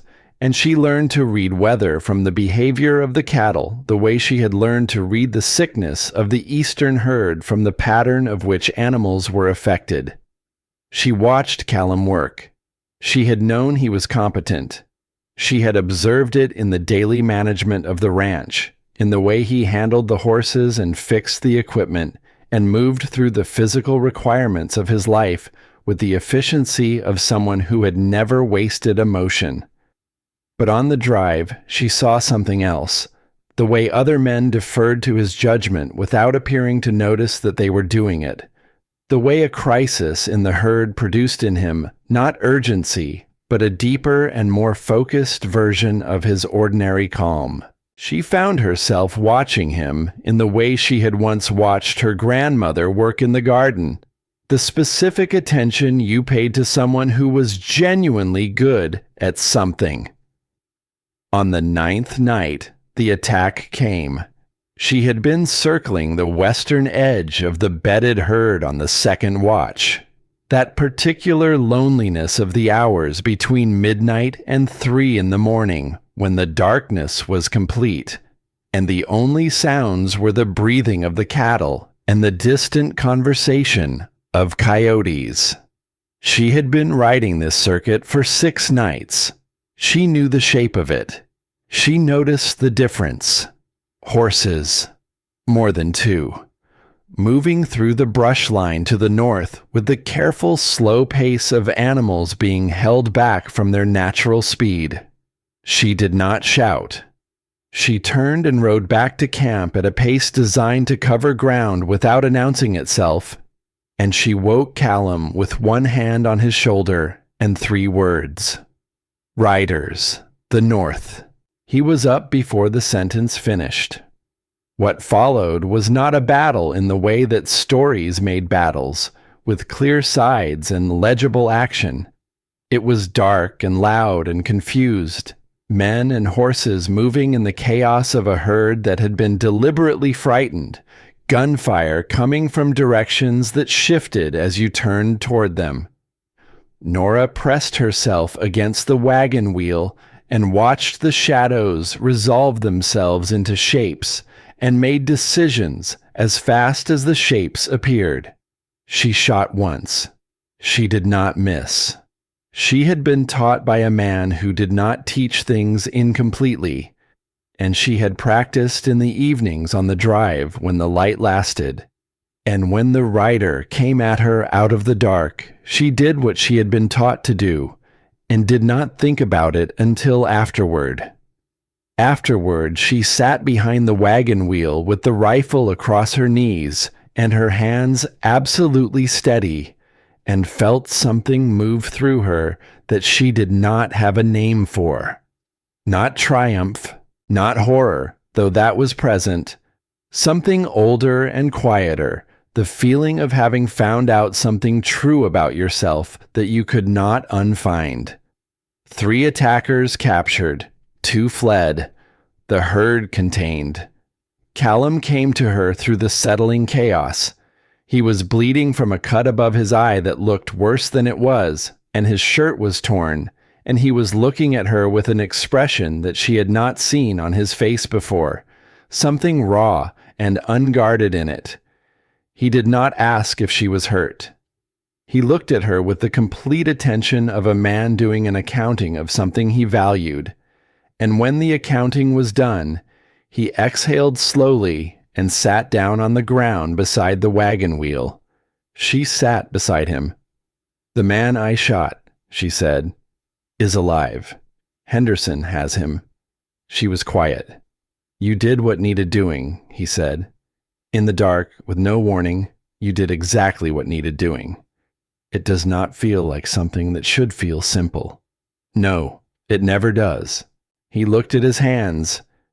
"If it felt simple, I would be more worried about you." She leaned her head back against the wagon wheel and looked at the sky, which was beginning to show the first gray suggestion of the eastern horizon, and she thought about the man she had shot, and about the ranch, and about the shape of the life she had agreed to and found, in a way that surprised her, that she did not regret any of it. One of the captured men, under Henderson's questioning, spoke the name they had been expecting. Silas Drummond had hired them. 3 days later, Sheriff Coleman connected the testimony to the barn fire and the contaminated well, and Silas Drummond was taken into custody in Billings. It was not enough on its own to end the matter, but it was a beginning. They arrived in Miles City 20 days after leaving Hartwell, the herd intact, the money earned. $312. Henderson paid them both, shaking Norah's hand with the expression of a man who had been wrong about something and had enough character to acknowledge it without making a speech about it. They rode home. 2 days from the ranch, with the familiar line of mountains visible on the horizon and the particular quality of the light that Norah had come to recognize as the light of their specific valley, she allowed herself to believe that the worst was behind them. She allowed herself to think about the coming winter in the repaired house, the cold frame that would extend the growing season, the garden that would be better next year because she understood its soil now, the animals recovering in the west pasture. She allowed herself to think about spring.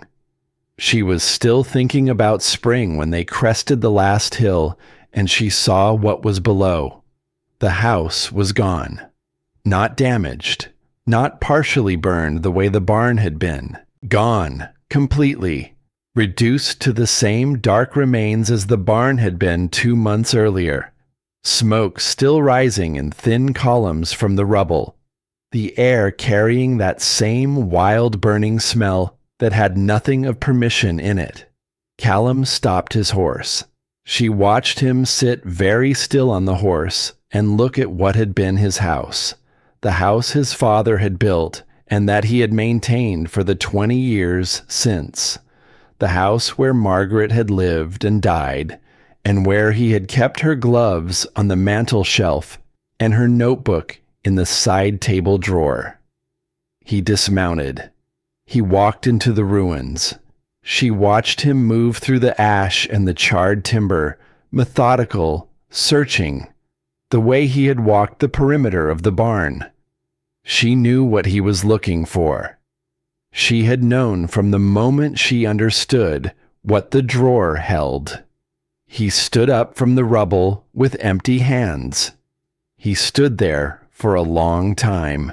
Norah dismounted and walked to where he was standing and stood beside him in the ash of everything and did not say that it would be all right, because she had learned that the honest presence was worth more than the comfortable word.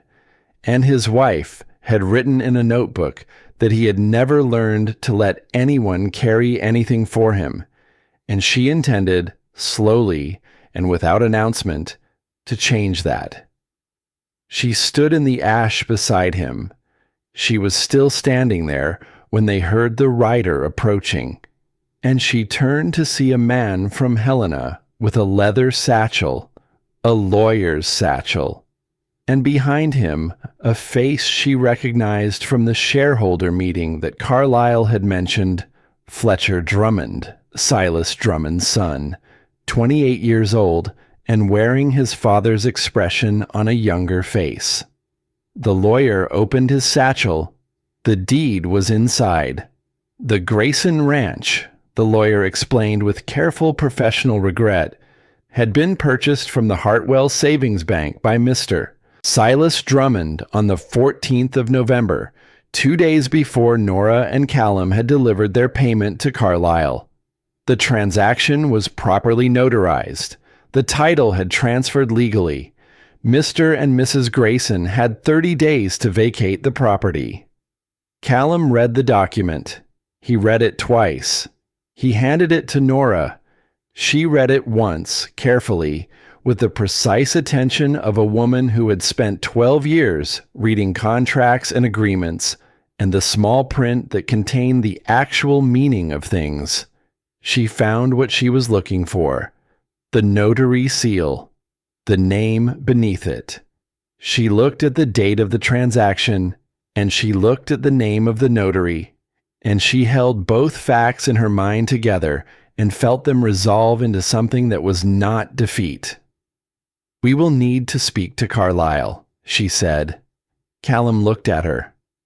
"The notary who witnessed this transaction," she said quietly, so that only he could hear it, "died in August, 6 weeks before this deed was supposedly signed." The Montana wind moved through the ruins around them. Callum looked at the document in her hands. Then he looked at Fletcher Drummond, who was sitting his horse with the comfortable confidence of a man who had already decided how this would end. Callum handed the document back to the lawyer. "We will be in touch," he said. That night, in the temporary shelter of the old line cabin on the north section of the property, with the cold coming under the door and a fire in the stone hearth that barely held it back, Norah sat across from Callum and waited for him to say the thing she could see him carrying. He said it finally, in the voice he used when he was being as honest as he knew how to be. "I have nothing left to offer you." She looked at him. "The house is gone. The money we earned paid a debt to a bank that sold to the man who burned us out. The cattle are recovering, but it is slow.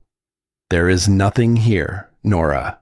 There is land and there is debt, and there is an enemy with more resources than we have." He looked at his hands.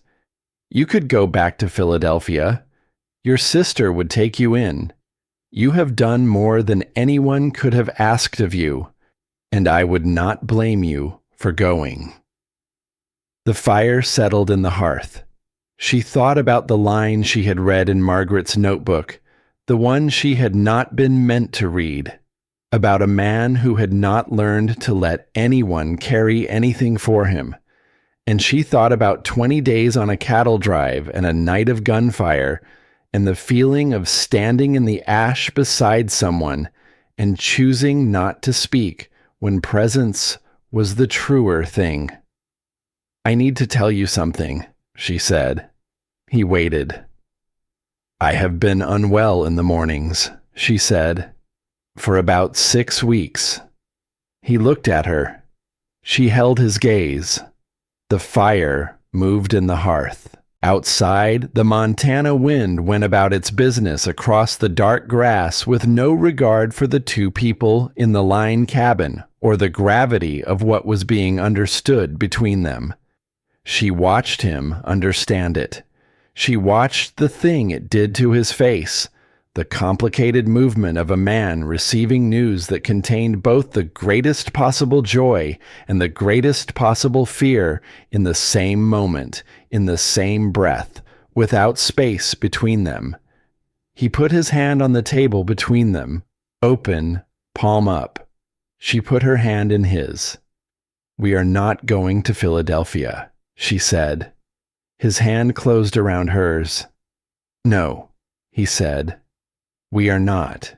Outside, the wind moved through what remained of the Grayson Ranch, through the ash and the cold frames and the straight fence lines, and the western pasture where the cattle were slowly recovering, and somewhere beneath all of it, the land itself, which had been here before any of this, and would be here after, and which had the same quality as Callum Grayson's silences, patient and large, and absolutely indifferent to whether you were ready for what it was about to ask of you. The evidence was small and particular, and it was enough.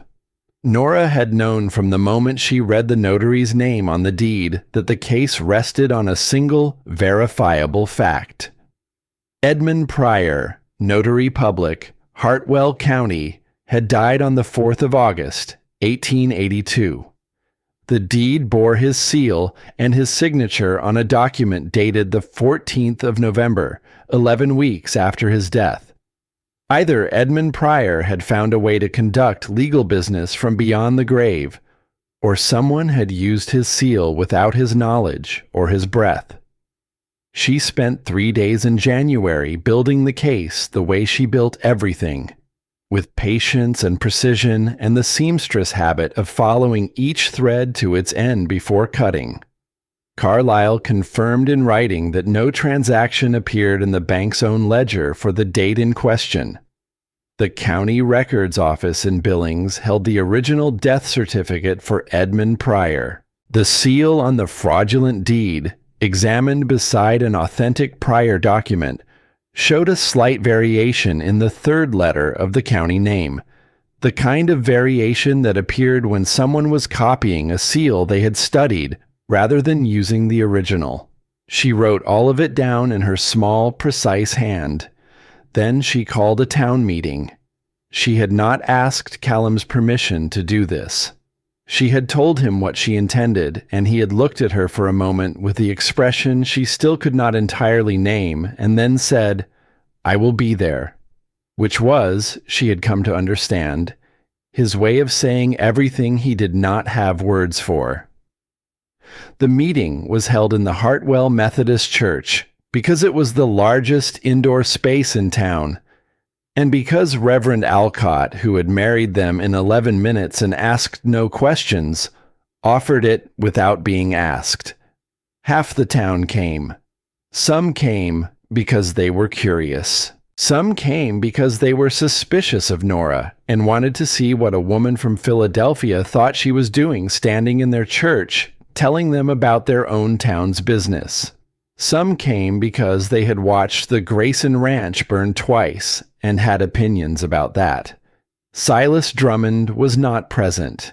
Fletcher Drummond was, in the third row, with the studied composure of a young man who had been told the situation was under control. Norah stood at the front of the church with her evidence arranged on the table beside her, and the January cold coming through the walls, and her pregnancy just beginning to show beneath her winter coat, and she spoke without notes, because she had read what she had written enough times that it lived in her now, in the same place that her grandmother's book lived, in the place where things went when you had made them part of yourself. She was not dramatic about it. She laid out the facts in order: the death certificate, the ledger discrepancy, the seal variation, the testimony of the cattle drive attack, and the name the captured man had given under questioning. The piece of vest fabric recovered from the site of the contaminated well, which she produced and set on the table, and which several people in the room recognized as the particular cloth that Fletcher Drummond's tailor in Helena was known to use. Fletcher stood up. He was, she thought, his father's son in the wrong ways. Silas Drummond had been dangerous because he was patient. Fletcher was dangerous in a simpler way, the way that young men with money and wounded pride were dangerous, which was to say, impulsively and without adequate planning. "This is conjecture," he said. "A piece of cloth proves nothing." "You are correct. Norah said. Individually, none of these things proves anything. Together, they establish a pattern that any reasonable court will recognize. She looked at him steadily. Your father has been in the Billings jail since December, when Sheriff Coleman connected him to the attack on the cattle drive. He is awaiting trial for armed robbery and criminal conspiracy. The question before this town is whether you intend to continue what he started. The church was very quiet. Fletcher sat down. Eugenia Pratt stood up. Norah had not expected this. She had not expected anything from Eugenia Pratt, who had come to the ranch twice with her careful social cruelty wrapped in concern, who had looked at Norah with the measuring eyes of a woman who had decided the verdict before examining the evidence. I will testify, Eugenia said, about what I observed at the Grayson Ranch over the course of this autumn, about the character and work of Mrs. Grayson. She looked around the room with the authority of a woman who had been the social center of this town for 30 years and knew exactly how much her word weighed. I did not like her when she arrived. I want that noted. I did not think she belonged here. A pause. I was wrong, and I am old enough to say so plainly. One by one, others stood. The blacksmith, the feed store owner, Henderson, who had driven up from his ranch south of town and stood with his hat in his hands and said that Mrs. Grayson had worked his cattle drive for 20 days and had earned every cent she was paid and had likely saved the entire operation on the 9th night, and that any court that questioned her character was questioning his, and he was prepared to say so under oath. 27 people in total. Norah stood at the front of the church and listened to 27 people say her name in connection with words like character and worth and belonging, and she kept her face arranged in the composed expression she had learned to maintain when things affected her more than she intended to show, which was a skill she had developed over 32 years and which was currently being tested more seriously than usual. Callum was standing at the back of the church. He was watching her with the expression she had finally found a name for. It had taken her 4 months, and it was not a complicated name. It was simply the expression of a man looking at the person he loved. The trial was held in January. Fletcher Drummond's lawyer was good. He was the kind of lawyer that money bought, smooth and prepared and skilled at making facts appear to have multiple reasonable interpretations. He questioned Norah's expertise. He questioned her motives. He suggested, with the delicate precision of someone planting a suggestion rather than making an accusation, that a woman newly married to a man with significant property concerns might have reasons to construct a narrative that served her interests. Norah sat in the witness chair and let him finish. Then she said, I came to Montana as the wrong woman. I was not the name on the advertisement. I was not the person anyone expected or wanted. I have spent 4 months proving, one day at a time, that I belonged on that land.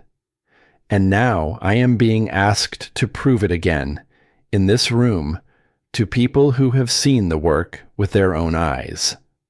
She looked at the judge, not the lawyer. The notary was dead before the document was signed. That is not a narrative. That is a fact recorded in the county register of deaths. Everything else I have presented today is the same. Facts recorded somewhere, by someone, that can be verified by anyone willing to look. She folded her hands in her lap, and I am asking you to look. The judge looked.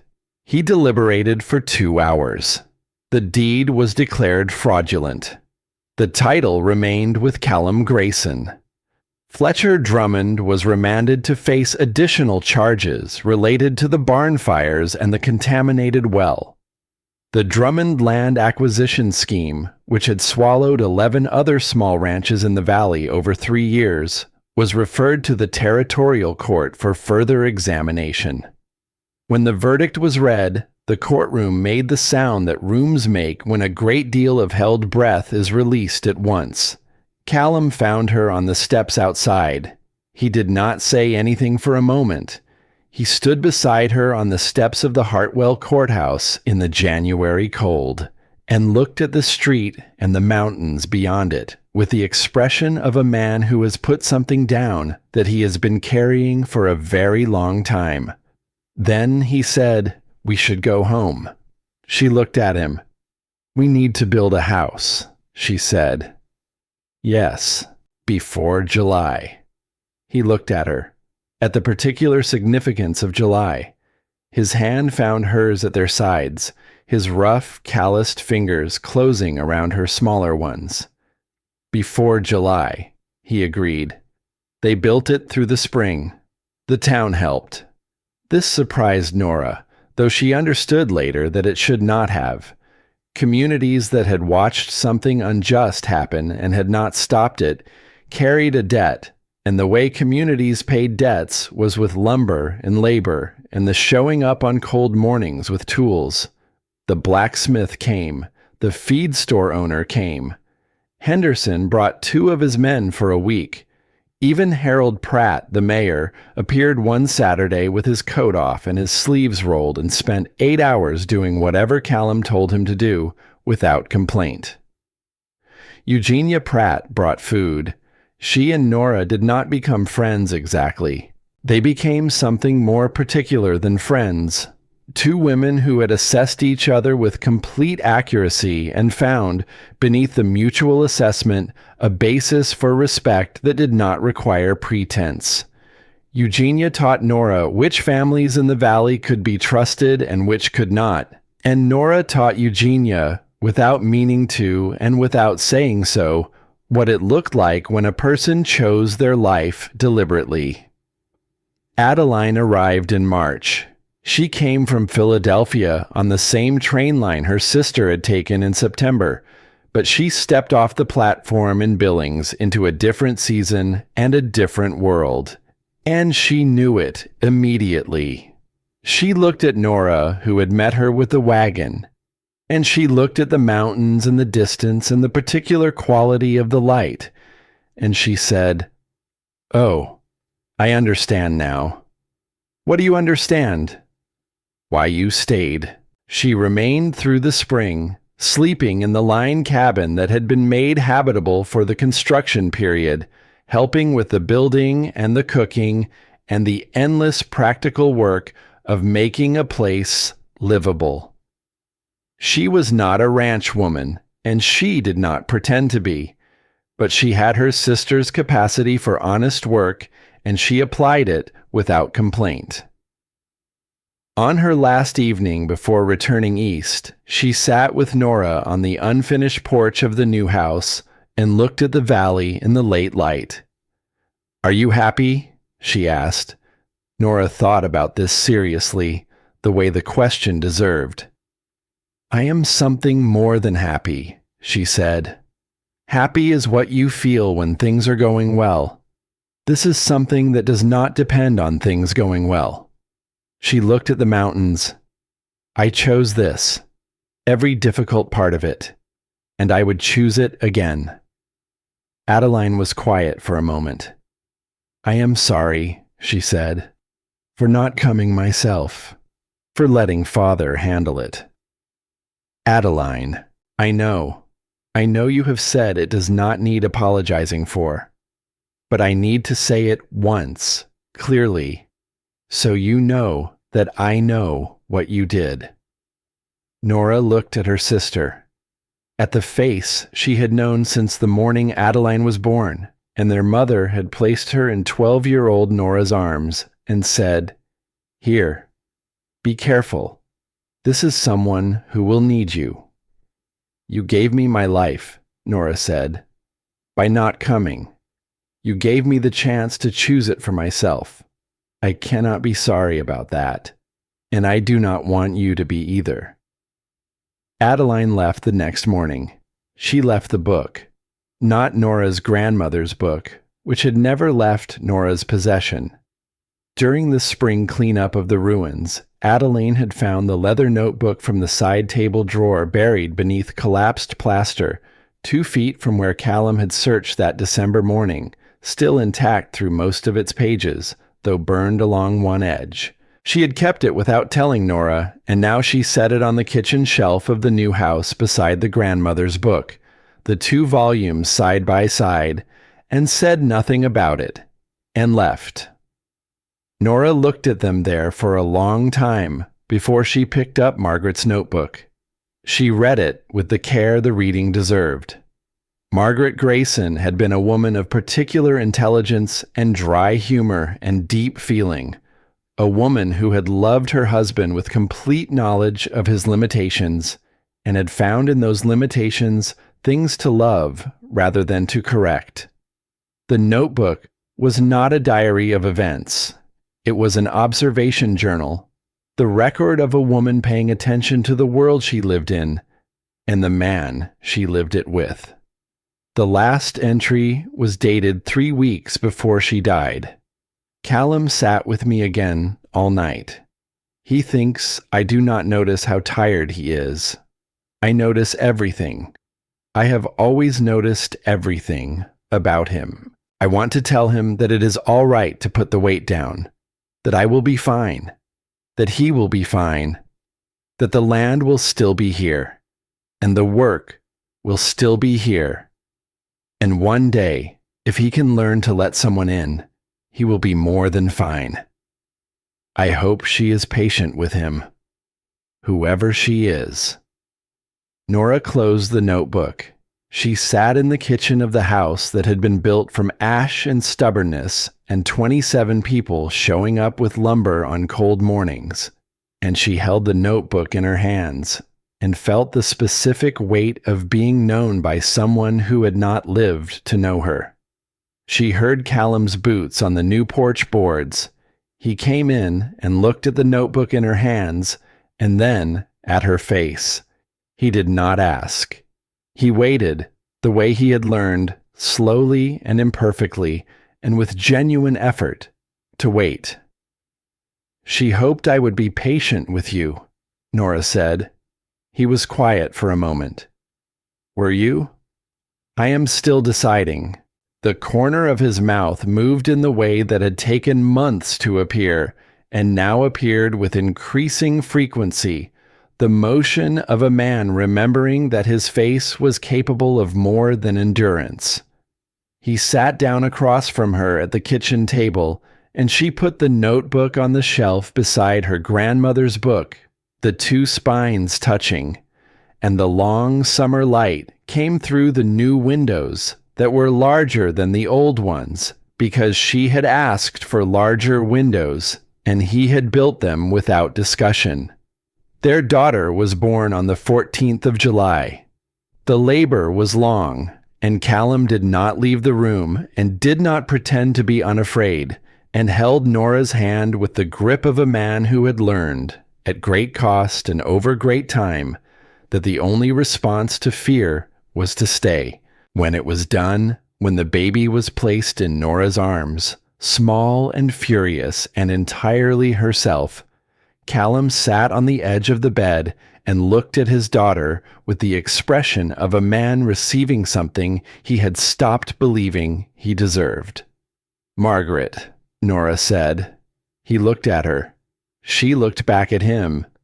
This man she had chosen in a train station in September, with 1 carpet bag and a grandmother's book, and 12 years of learning that the life worth having was the one you built yourself, from whatever remained. Margaret, he said.